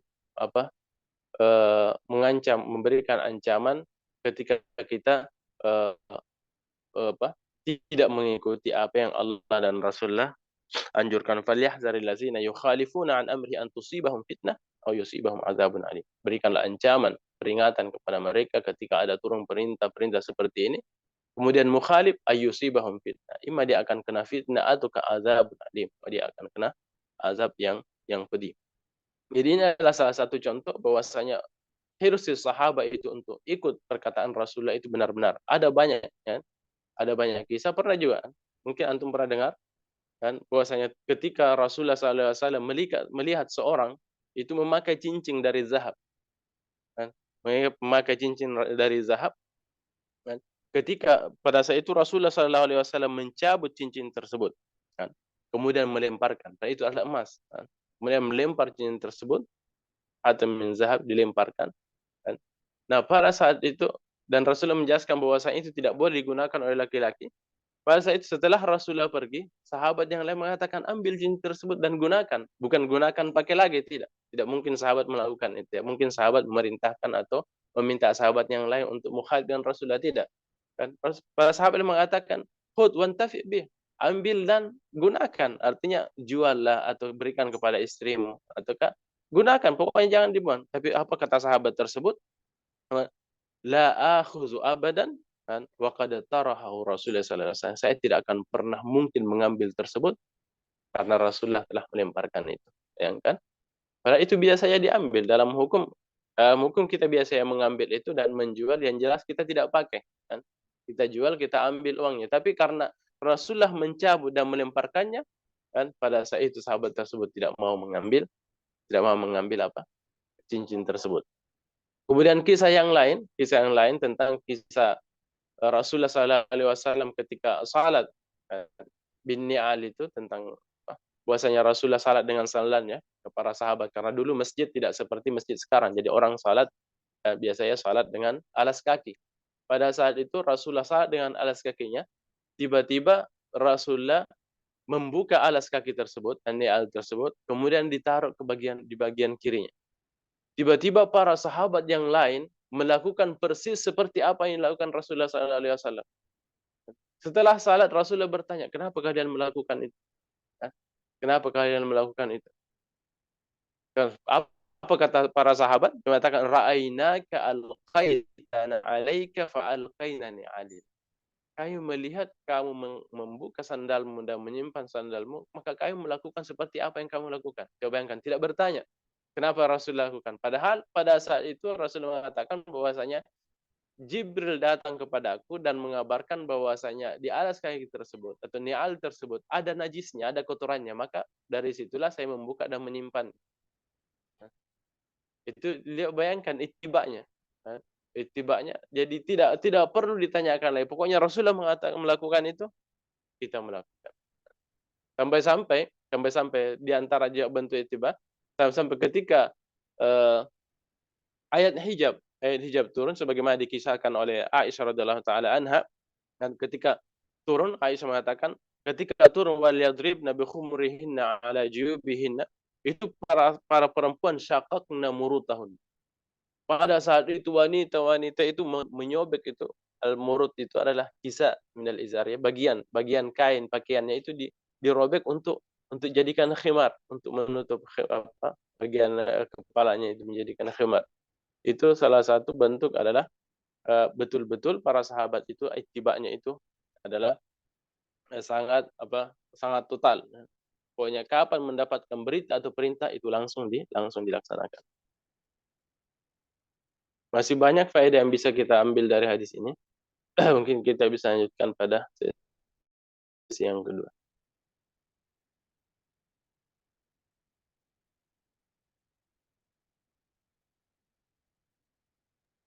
Baiklah, itulah tadi Oke, silakan. Itulah tadi sesi penyampaian materi. Selanjutnya kita memasuki pada sesi tanya jawab. Untuk itu, bagi Bapak Ibu serta teman-teman hadirin sekalian yang ingin bertanya terkait pembahasan kita pada hari ini, bisa menyampaikan pertanyaannya melalui meeting chat atau bisa juga menyampaikan secara langsung untuk menyampaikan pertanyaannya ke Ustadz. Tafadhol.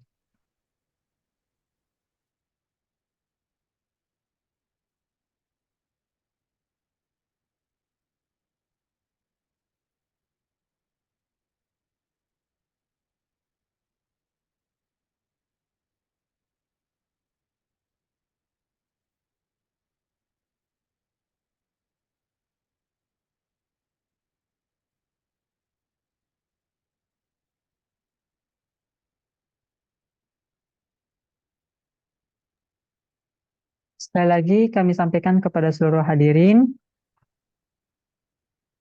jika ada pertanyaan bisa mengaktifkan mic-nya untuk menyampaikan secara langsung ke Ustadz, atau bisa juga menuliskan pertanyaannya melalui chat Zoom.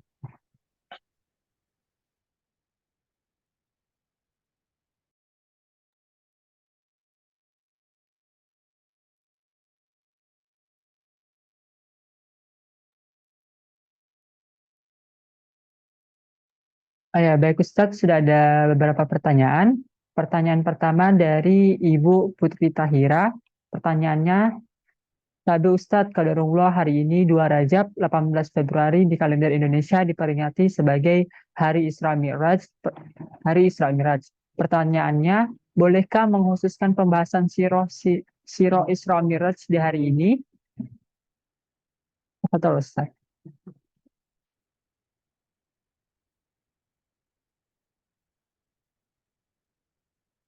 Mohon maaf, 20 Rajab. Bukan 2 Rajab ya, 20. Yang pertama bahwasanya Isra Mi'raj kan. Isra wal Mi'raj itu ikhtilaf ulama ya. Itu tidak dipastikan bahwasanya pada tanggal tersebut. Yang jelaskan bahwasanya setahun setengah sebelum hijrah itu terjadilah Isra Mi'raj kan. Itu tentang kewajiban diterimanya kewajiban salat tersebut. Adapun tanggalnya itu bukan yakin ya bahwasanya itu terjadi pada 20 Rajab kan. Cuma ulama ijtihad karena setahun setengah, ada yang mengatakan jatuh pada bulan Rajab, bahkan ada yang mengatakan pada bulan Ramadan, ada juga yang mengatakan seperti itu. Adapun untuk dars kan, bisa saja dijanjikan, tapi selama itu jadi bukan ihtifal ya, bukan memperingati Isra Mi'raj kan. Karena memang itu suatu kejadian bisa dijadikan sebagai momen ya, bisa dijadikan sebagai momen untuk mengingatkan atau mempelajari tentang salat, tentang apa kan.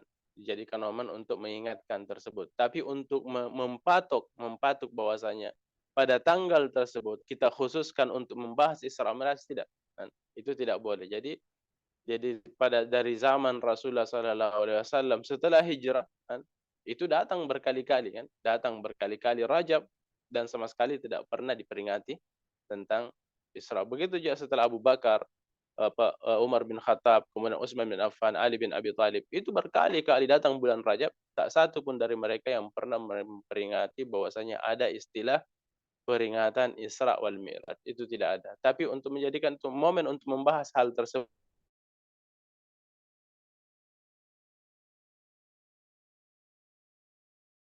terjadi, bisa saja kita jadikan suatu modul pembahasan. Tapi tidak ada amalan-amalan tertentu yang dilakukan pada apa? Pada lail tersebut, memperingati bahwasanya malam inilah malam Lailatul Isra. Tidak. Kenapa? Karena waktunya saja itu tidak ditetapkan ya, ulama tidak sepakat tentang waktunya tersebut. Tidak ada amalan-amalan khusus yang dilakukan pada malam tersebut. Pada malam atau yang diyakini bahwasanya itu adalah Lailatul Isra wal Mi'raj. Ya, baik Ustadz atas jawaban yang diberikan. Selanjutnya pertanyaan dari admin Section Fans.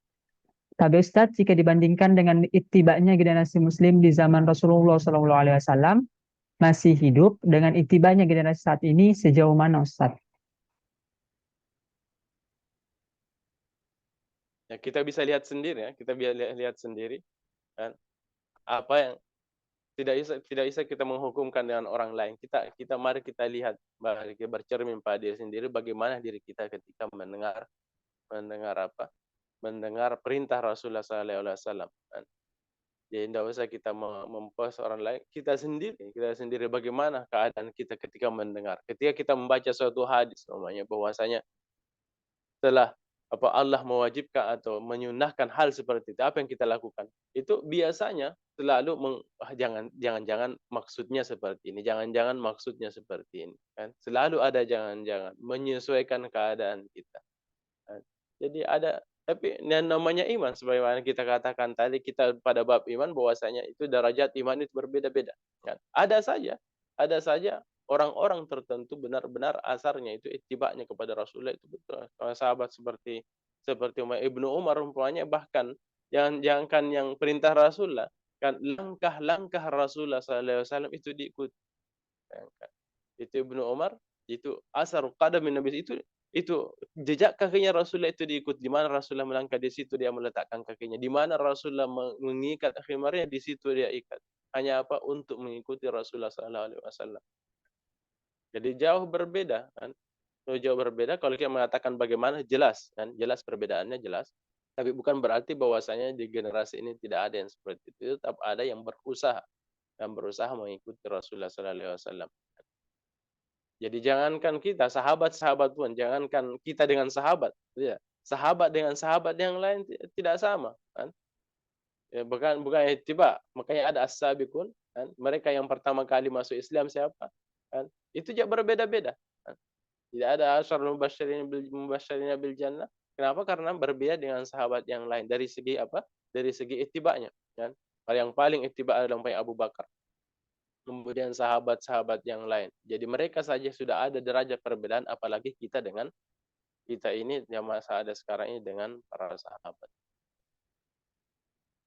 Jadi sudah kita berikan contoh tadi bagaimana bentuk itibanya. Pas mendengar, tidak ada pertanyaan lain. Langsung dilaksanakan. Ketika turunnya pengharaman khamar itu, Mekah itu, pada saat itu langsung banjir dengan khamar, baunya itu bau khamar di mana-mana, langsung dipecahkan.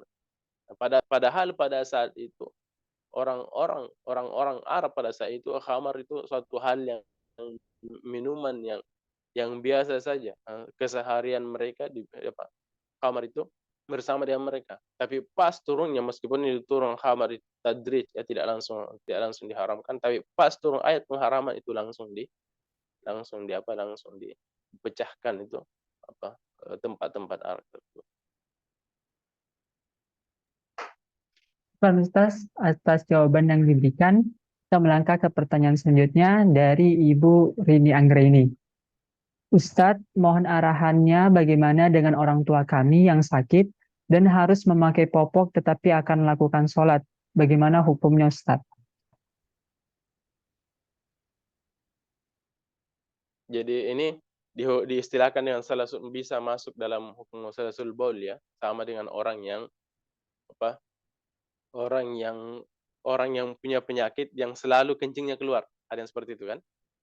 Ya, salasul baul itu yang selalu ada nukta-nukta, yang selalu ada tetesan-tetesan seperti pipis yang keluar. Jadi yang seperti ini yang dia beruduk kemudian memakai hal tersebut. Tapi ketika ia ingin salat, kan, ia selalu harus memperbaharui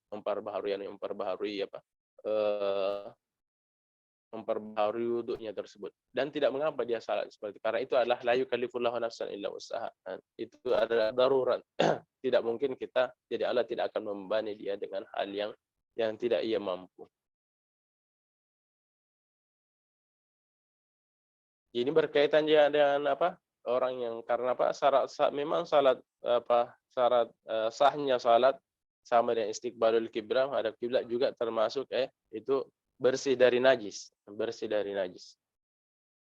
Baik itu tempat atau pakaian yang kita gunakan. Jadi orang bisa saja salat dengan itu, karena memang penyakitnya seperti itu, selalu keluar selalu ada yang keluar. Jadi apa yang dilakukan hanya memperbaharui wudhunya setiap ingin salat. Jadi ini dikiaskan dengan salatul baul. orang yang sakit seperti keluar kencing, ya, senantiasa keluar kencing. Syukran Ustadz atas jawaban yang diberikan.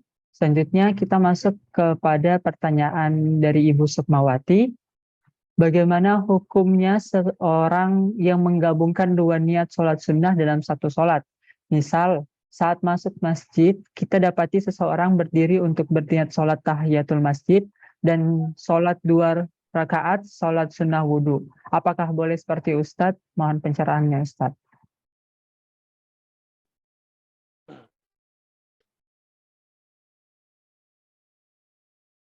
Yang paling pertama, bahwasanya salah satu fungsi niat, ya, adalah tamyizul ibadah, ya, dengan yang lainnya. Bahwasanya untuk membedakan ibadah dengan ibadah yang lain. Kan. Yang tidak boleh, ya, satu yang tidak boleh adalah wajib dengan sunnah. Kan. Ataukah suatu karena ada dua ibadah, ya, dua ibadah salat, memang ibadah salat yang memang dituntut ainnya tersebut seperti salat duhur, salat asar memang berbeda. Ada juga yang salat soalnya bisa dilakukan dalam bentuk apa saja, cuma namanya sesuai tahiyatul masjid, dicontohkan di tahiyatul masjid. Sebenarnya tidak ada istilah namanya tahiyatul masjid secara ainnya, tapi istilahnya hadis itu menunjukkan bahwasanya orang ketika masuk masjid yang paling pertama dilakukan adalah salat. Nah, ini dikatakan diistilahkan dengan tahiyatul masjid. Nah, sebetulnya salat apapun yang dilakukan ketika masuk masjid itu adalah tahiyatul masjid. Ketika umpamanya salat asar, kita masuk orang sedang salat asar, pada saat itu adalah salat asar sekaligus menjadi tahiyatul masjid. Nah, jadi bukan salat sunnah umpamanya, salat sunnah 2 rakaat, umpamanya salat sunnah qabliyah, umpamanya salat sunnah qabliyah tahiyatul masjid. Salat sunnah qabliyah itu menjadi tahiyatul masjid. Itu menjadi jadi bukan ya tahiyatul masjid itu bukan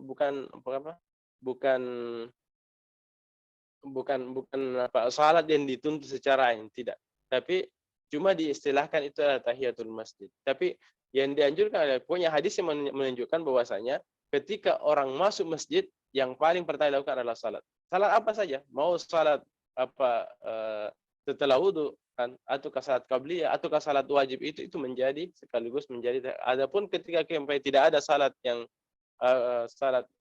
tidak ada salat qabliyah yang kita pokoknya kita tiba-tiba saya masuk masjid, nah pada saat itu juga kita dianjurkan salat 2 rakaat, salat sunnah 2 rakaat. Ya itu yang disilahkan dengan salat tahiyatul masjid. Tapi umpamanya dituntut bahwasanya kita harus tahiyatul masjid, bukan. Bukan tahiyatul masjid yang secara ain, tidak. Tapi salat apapun yang dilakukan ketika kita masuk masjid itu adalah salat itu yang disilahkan dengan tahiyatul masjid. Baik itu salat wajib atau salat wudu ataukah salat sunnah yang lain. Ya, baik Ustadz. Syukran atas jawaban yang diberikan. Nah, jadi adapun salat sunnah yang salat atau ibadah yang memang ain yang dituntut secara khusus, secara zatnya, maka itu tidak boleh digabungkan, apalagi yang wajib dengan yang sunnah.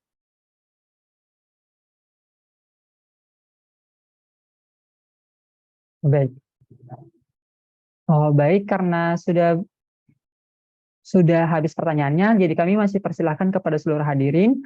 Jika masih ada pertanyaan, bisa langsung mengaktifkan mic-nya untuk menyampaikan pertanyaan secara langsung ke Ustadz, atau bisa juga menuliskan pertanyaannya melalui meeting chat, nanti akan kami bacakan. Tafadhol.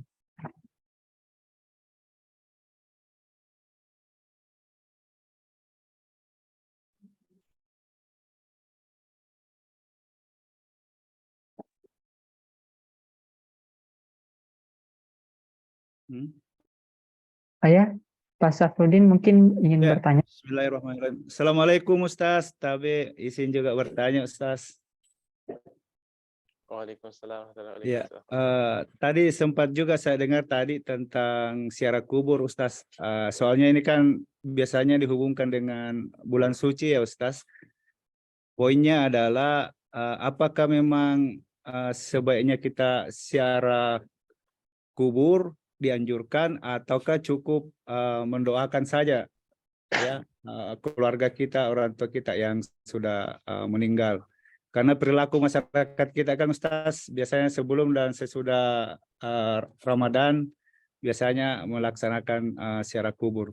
Kemudian yang kedua Ustaz yang menarik tadi itu adalah kiblat kita. Kenapa enggak dari dulu Ustaz itu kiblat kita ke Mekah Ustaz? Kenapa baru ketika Nabi Muhammad kemudian kiblat kita dipindahkan ke Mekah? Padahal kan kalau menurut ustaz-ustaz sebelumnya agama Islam kan sebenarnya kan semenjak Nabi Adam kan itu mengajarkan tentang tauhid dan keberadaan Ka'bah juga kan bukan di saat zaman Nabi Muhammad. Kenapa enggak dari dulu, Ustaz? Saya kira 2 poin itu, Ustaz. Syukran sebelumnya. Kasih. Assalamualaikum warahmatullahi wabarakatuh. Masya Allah, barakallahu fiik. Yang pertama tentang ziarah kubur.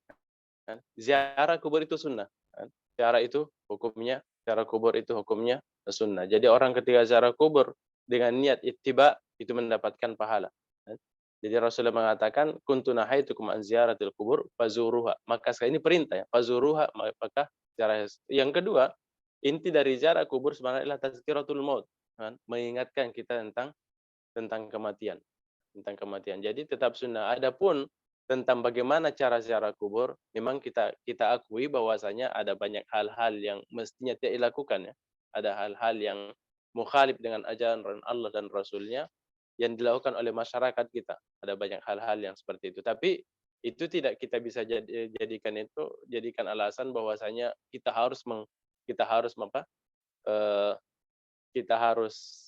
menghapus hukum tersebut, tidak. Jadi kita tetap mengatakan bahwasanya hukum ziarah kubur itu adalah hukumnya sunnah dan kita perlu memperbaiki kesalahan-kesalahan yang beredar di masyarakat tentang ziarah kubur. Adapun menghususkan seperti adat kita di Indonesia.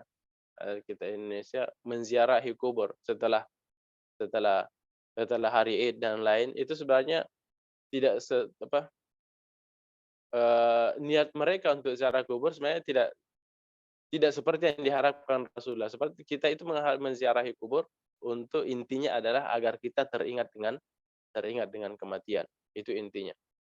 Adapun mendoakan ya bisa saja seperti yang Pak sebutkan tadi bahwasanya bisa saja kita doakan dari jauh. Karena kita memang dianjurkan untuk mendoakan orang yang mati dalam setiap doa kita. Jadi bukan inti menziarahi kubur bukan untuk pergi berdoa, bukan. Berdoa bukan di kuburan. Berdoa kuburan bukan untuk mengaji, tidak. Bahkan Rasulullah mengatakan bahwasanya la taj'alu buyutakum maqabir. Jangan jadikan rumahmu itu seperti kubur. Faqra'u fiha. Jadi apa? Janganlah jadikan rumahmu itu seperti kuburan, maka bacalah Al-Qur'an di rumahmu. Itu menunjukkan bahwasanya salah satu perbedaan antara rumah dengan kuburan apa? Kalau di rumah dibaca Al-Qur'an, di kuburan berarti tidak. Kenapa? Karena itu menjadi salah satu perbedaan antara kuburan dengan rumah. Rasulullah mengajarkan kita bahwasanya bedakan rumahmu dengan Al-Qur'an dengan kuburan. Bagaimana cara membedakannya? Di rumah baca Al-Qur'an berarti tidak. Jadi salah.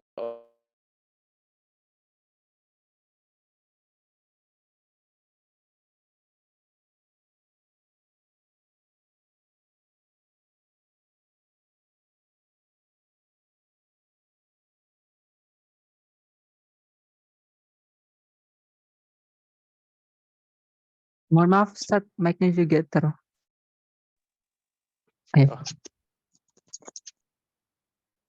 Terdengar tadi ya? Jadi saya ulangi bahwasanya inti dari ziarah adalah menganjurkan kita untuk ziarah kubur.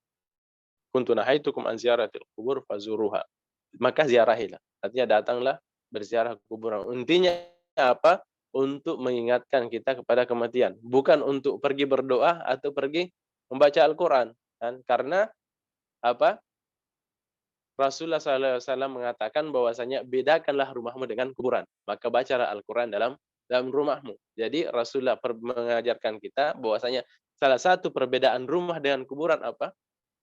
Rumah dibaca Al-Qur'an, dibaca di dalamnya Al-Qur'an, berarti kuburan tidak. Itu perbedaannya. Jadi dari hadis ini bisa kita simpulkan bahwasanya Al-Qur'an itu kuburan itu bukan tempat membaca Al-Qur'an. Tapi kalau hukumnya tetap kitab sunnah. Yang perlu diperbaiki adalah kebiasaan-kebiasaan masyarakat ketika menziarahi kubur yang mereka lakukan. Kemudian pertanyaan yang kedua, sudah jelas ya pertanyaan? Iya, Ustaz, jelas Ustaz. Pertanyaan yang kedua tentang tahwilul kiblah. Kenapa tidak dari awal? Kenapa tidak dari awal? Ini memang menjadi fitnah, menjadi cobaan ya. Ini adalah salah satu hikmah adalah cobaan untuk Rasulullah dan umat muslimin. Dan itu disebutkan dalam ayat. Coba kita lihat, baca ayatnya. Sayaqulu sufaha'u minan nasi ma wallahum an qiblatihim. Orang-orang sufaha, Yahudi dan Nasrani dan orang musyrikin akan mengatakan ma wallahum an qiblatihim. Kenapa dia berganti kiblat? Kan? Kalau dia berganti kiblat, berarti kiblat yang satu itu tidak benar. Berarti pada awalnya Rasulullah mengarah kiblat yang tidak benar. Kan? Kalau dia mengatakan bahwasanya kenapa dia menghadap ketika kita mengatakan bahwasanya Baitul Maqdis yang benar, berarti sekarang dia menghadap kiblat yang tidak benar. Jadi Rasulullah pernah menghadap kiblat yang benar dan tidak benar kemudian memilih yang benar, ataukah mengarah kiblat meninggalkan yang benar dan memilih yang tidak benar. Jadi itu adalah sayaqulu sufaha'u minan nasi ma wallahum an qiblatihim allati kanu 'alaiha. Jadi memang menjadi fitnah besar pada saat itu dan ujian bagi kita dan ujian bagi Rasulullah dan umat muslimin pada saat itu, para sahabat saat itu. Kenapa? Orang Yahudi mengatakan, orang Nasrani mengatakan bahwasanya lihatlah Muhammad, dia mencelah agama kita padahal dia mengikuti kiblat kita.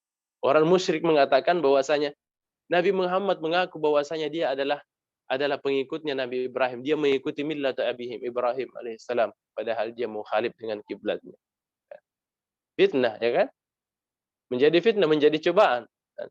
Menjadi cobaan bagi umat muslimin pada saat untuk Rasulullah pada saat itu dan para sahabat. Karena dia dicelah dari sisi Yahudi, dicelah juga dari sisi musyrik.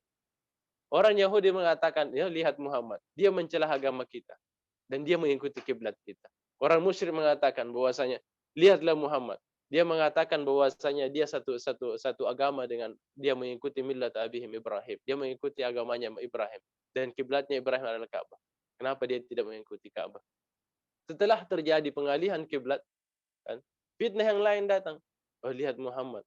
Kenapa dia meninggalkan kiblat-kiblat para anbiya, orang-orang para nabi sebelumnya semuanya Baitul Maqdis. Isa dan lain sebagainya Baitul Maqdis. Kenapa dia menghadap Baitul Ka'bah? Kemudian orang musyrik setelah terjadinya pengalihan kiblat, mereka mengatakan, oh lihatlah Muhammad sekarang sudah mulai mengikuti kiblat. Ya tunggu nanti dia akan mengikuti ajaran-ajaran kita yang lain. Menjadi fitnah. Dan dari Rasulullah dari awal memang qad nara taqalluba wajhika fis sama' falanuwalliyannaka qiblatan tardaha. Dan kami sudah menyaksikan bahwa kamu senantiasa mengarahkan kiblat, mengarahkan wajahmu ke langit, mengharap agar kiblat itu berubah menjadi ke Ka'bah. Fawalli wajh. Sekarang kamu memenuhi harapanmu dan hadapkanlah Ka'bah. Nah, apa hikmahnya? Salah satunya yang kita sebutkan tadi, itu adalah suatu ujian kepada umat muslimin. Di sini dalam ayat disebutkan, kan? Di sini kan wa kadzalika ja'alnakum ummatan wasatan litakunu syuhada'a 'alan nasi wa yakuna ar-rasulu 'alaikum syahida. Nah di sini disebutkan. Wa ma ja'alna al-qiblata allati kunta 'alaiha, dan tidaklah kami menjadikan kiblat awalmu itu adalah Baitul Maqdis, kan? Illa lina'lama may yattabi'ur rasul. Kecuali hanya kami ingin mencoba melihat siapa yang mengikuti Rasul. Apakah ketika orang musyrik mengatakan, oh lihat Muhammad, dia mengatakan mengikuti millat Ibrahim, kenapa dia tidak menghadap Ka'bah? Itu menjadi fitnah bagi pengikutnya.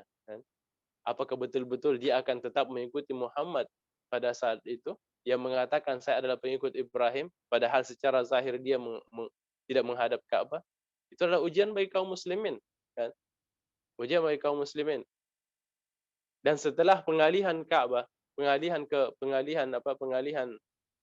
kiblat ke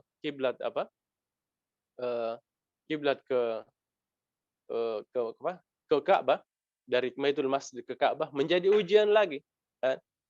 Apakah orang-orang ahlul kitab yang masuk Islam pada saat itu akan tetap dalam Islam atau akan meninggalkan Islam karena sudah beralih kiblatnya, sudah meninggalkan sebagian dari agama-agama Yahud dan Nasara itu mengarah ke kiblat itu adalah, makanya di sini katakan illa lina'lama may yattabi'ur rasulah mimma yanqalibu ala aqibai wa innaha lakabirah, dan betul-betul itu adalah ujian yang sangat besar. Wa innaha lakabirah kan, illa 'ala allazina hadallah, kecuali untuk orang-orang yang diberikan petunjuk oleh Allah Subhanahu wa taala. Kan? Ini yaitu yang sisi yang pertama, bahwasanya adalah ujian bagi Rasulullah dan bagi sahabat yang lain yang memeluk agama Islam. Yang kedua salah satu apa ya? Hikmahnya juga at-tadarruj kan? Tadarruj kan? Dalam Islam, bahwasanya dalam Islam itu memang ada fase-fase yang fase-fase hukum kan. Kenapa? Kita tahu pada saat itu orang-orang di Mekah, orang-orang musyrik Mekah menjadikan Ka'bah sebagai seakan-akan kiblatnya, sehingga semua asnam yang mereka sembah itu di pinggiran Ka'bah. Sedangkan agama yang paling benar, agama yang lebih mendekati kebenaran pada saat adalah ahlul kitab, yaitu Yahudi dan Nasara, dan kiblat mereka ke apa? Ke Baitul Maqdis. Dan jadi apa? Pengarahan kiblat tersebut untuk membedakan diri untuk mereka orang-orang yang musyrik itu. Salah satu hikmahnya. Nah, jadi kita lebih menyerupai ahlul kitab dibanding orang-orang yang musyrik yang menjadikan Ka'bah pada saat itu. Kemudian yang tadi adalah untuk memperlihatkan, salah satu hikmah juga untuk memperlihatkan bahwasanya salah satu bentuk imannya sahabat kepada kita, memberikan contoh bahwasanya apa yang kita lakukan ketika ada perintah turun kepada kita, apakah kita mendengar atau tidak. Maka Allah memberikan contoh istiqbal kiblat dengan perbuatan sahabat tersebut, menjadikan kita bisa kita ambil pelajaran dari kisah tersebut, bahwasanya dalam hidup kita ketika ada perintah dari Allah Subhanahu wa taala ataupun Rasulullah sallallahu alaihi wasallam, maka yang harus kita lakukan adalah mengikuti perintah tersebut tanpa ada alasan atau mempertanyakan kemungkinan yang lain.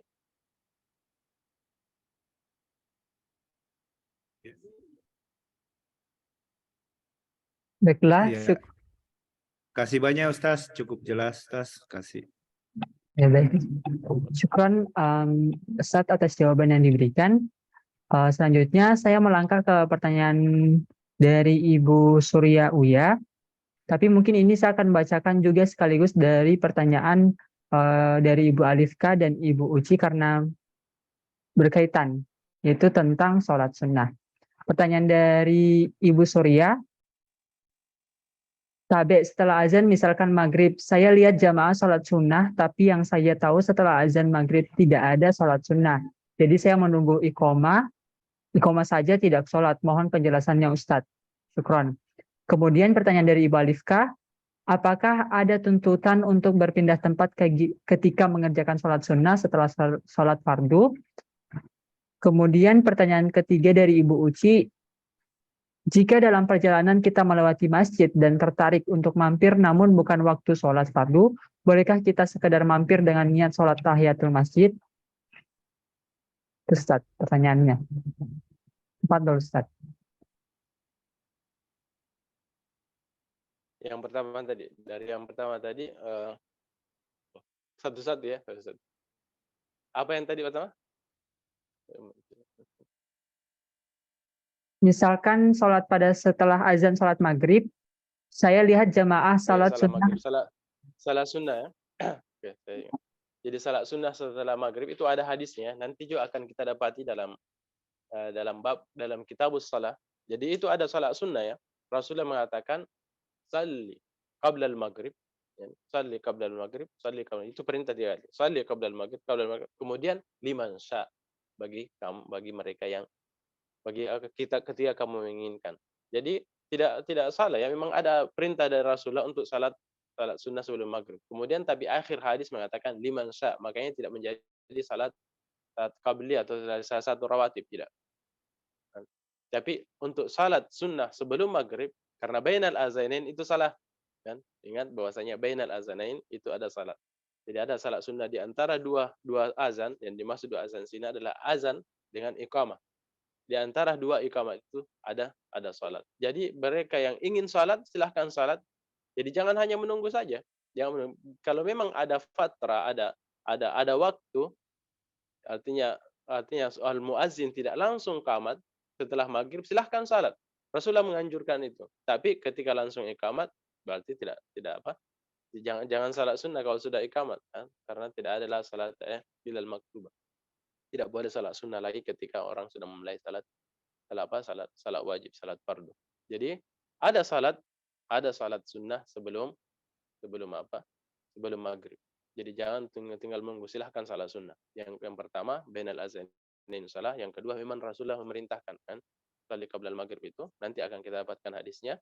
Lakin liman sya, Rasulullah menutup hadis itu liman sya, bagi kalian yang ingin. Artinya bagi yang mau salat silahkan. Kemudian pertanyaan kedua. Pertanyaan kedua terkait apakah ada tuntutan berpindah tempat ketika mengerjakan sholat sunnah setelah sholat fardu, Ustaz?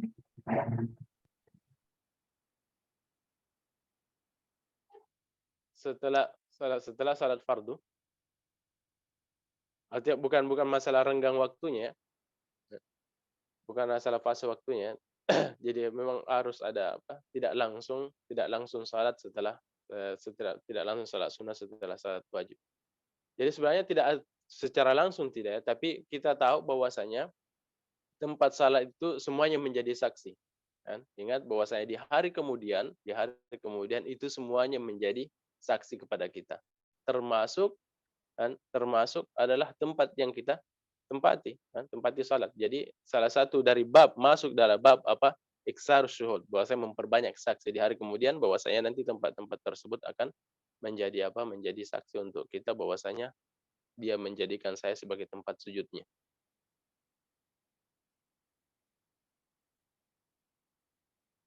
Ya, baik Ustaz. Kemudian di pertanyaan ketiga Ustaz terkait apakah kita boleh singgah ke masjid meskipun belum waktu sholat fardu, tetapi kita masuk di masjid tersebut untuk niat melaksanakan sholat tahiyatul masjid. Apakah boleh, Ustaz? Ya. Yang pertama, kan, untuk singgah di masjid tidak ada larangan, ya. Anda melewati suatu masjid, tidak ada larangan untuk singgah di suatu masjid ketika kita ingin masuk masjid. Adapun untuk niat untuk pergi salat itu tidak ada anjuran, ya, tidak ada anjuran. Bahkan Rasulullah mengatakan bahwasanya la yusaddur rihal ilaih li salasi masjid, bahwasanya kita tidak tidak memaksakan diri untuk berkunjung suatu masjid kecuali 3 masjid, untuk berkunjungi ke tempat kecuali 3 masjid saja, ya, Masjidil Haram, Masjidil Aqsa. Nah, kalau niatnya untuk berkunjung secara khusus, kan, satu bentuk ibadah itu tidak dianjurkan. Tapi kalau untuk singgah di masjid tersebut silahkan saja. Nah, nanti ketika singgah pada saat itu Anda dianjurkan untuk salat. Tapi untuk pergi salat sunnah tahiyatul masjid tidak. Boleh-boleh saja singgah di masjid tersebut.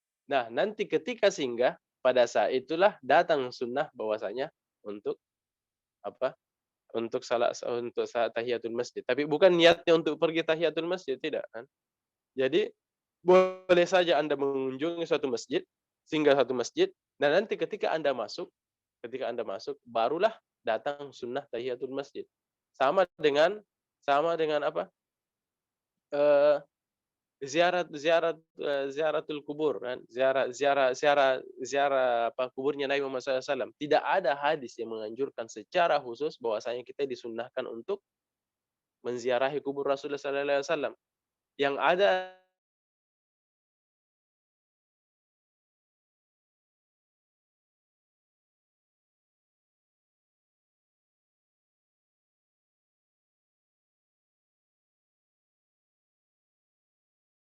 nanti dari situ untuk menziarahi kuburan Rasulullah SAW.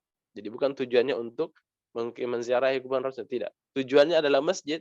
Ketika kita di masjid, sudah sampai di masjid, pada saat itu barulah kita dianjurkan untuk memberikan salam kepada Rasulullah SAW dan kedua sahabat.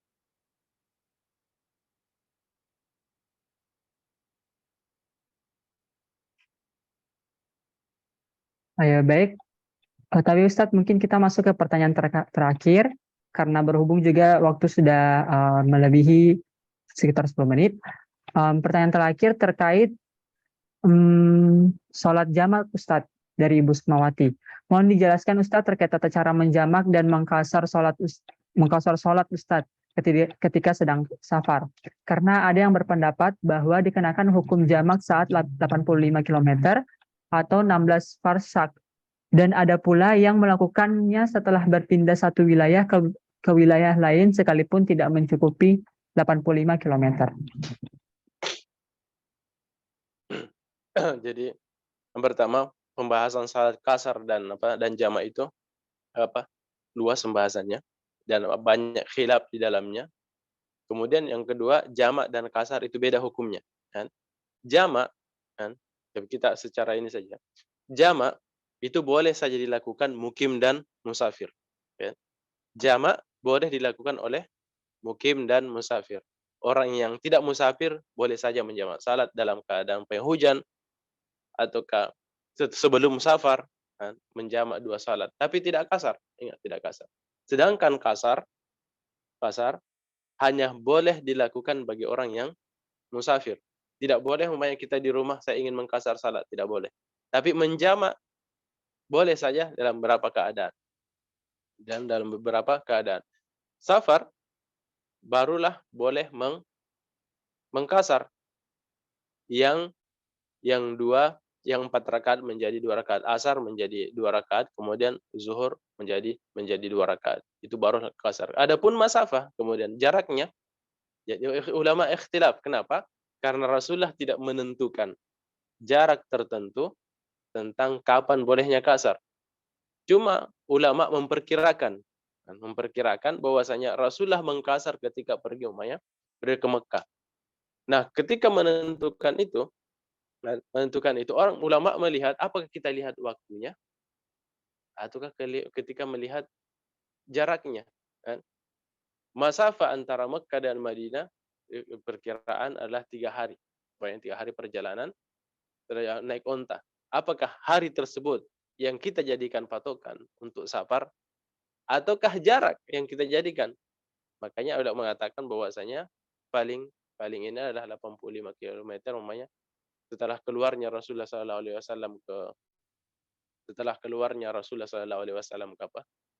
dari Madinah, kemudian Rasulullah SAW mengkasar salat, yang paling dekat, jarak yang paling dekat adalah ketika menempuh 85 km. Itu menjadi salah satu pendapat ulama. Tapi safar yang paling ini itu kembali kepada adat saja. Kepada adat, ketika orang sudah mengatakan bahwasanya sekarang kita sudah mulai safar, pada saat itu dikategorikan sebagai safar dan boleh mengkasar salat. Kemudian menjamak, jamak dan kasar sekaligus. Kan?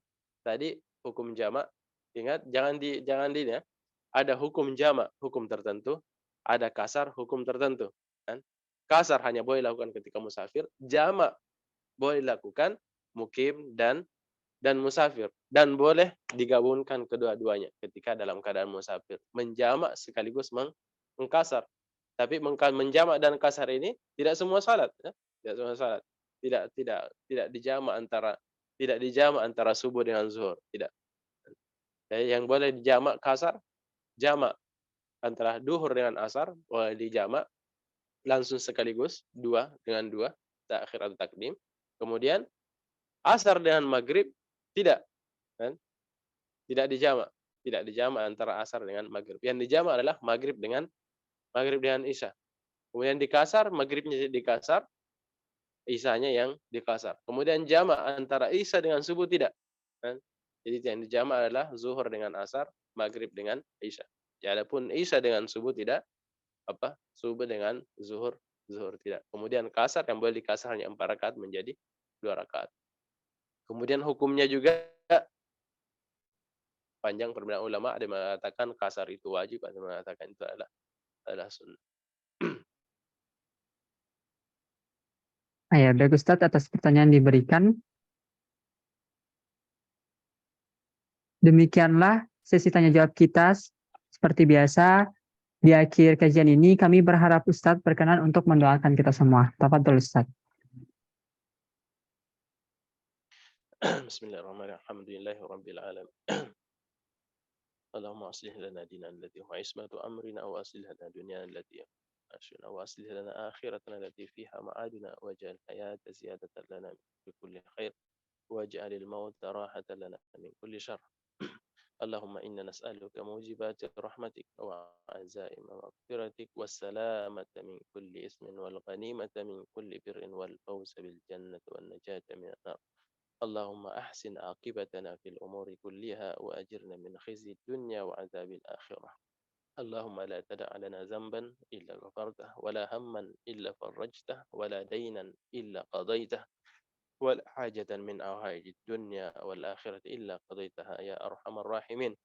ربنا آتنا في الدنيا حسنة وفي الآخرة حسنة وقنا عذاب النار. وصلى الله على نبينا محمد وعلى آله وأصحابه خيار وسلم تسليما. سبحانك اللهم. Amin, amin, ya rabbal alamin. Syukran Ustadz, jazakumullah khair atas semua ilmu, doa dan perhatian ikhlas yang diberikan pada hari ini.